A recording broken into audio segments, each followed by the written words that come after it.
একটা ছেলে কিছুদিন আগে একটু জঙ্গলে ঘুরতে গেছিল।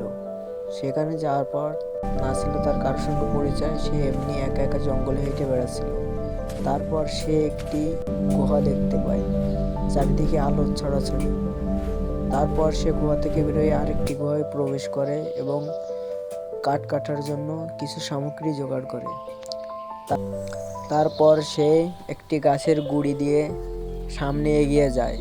তারপর একটি গুহার ভেতর সে কিছু দেখতে পেল। সেখান থেকে নিলিবিলি পালিয়ে গিয়ে সে কিছু কাঠ সংগ্রহ করতে সক্ষম হলো। সে কাঠগুলো সংগ্রহ করে সামনের দিকে এগোতে লাগলো। এগোনোর পর সে একটি গাছের গুঁড়ির ভিতর সে কাঠগুলো গুছানোর পর তার সামগ্রীগুলো গুছিয়ে রাখলো। সে সামগ্রীগুলো গুছিয়ে রাখার পর সে কাঠগুলো কাটার জন্য প্রস্তুত হলো। কাঠগুলো কাটার পর সে এখন থাকার জন্য তার নিরিবিলি একটা পরিবেশ গোছাচ্ছে মাটি খুঁড়ে। টাটা দোস্ত।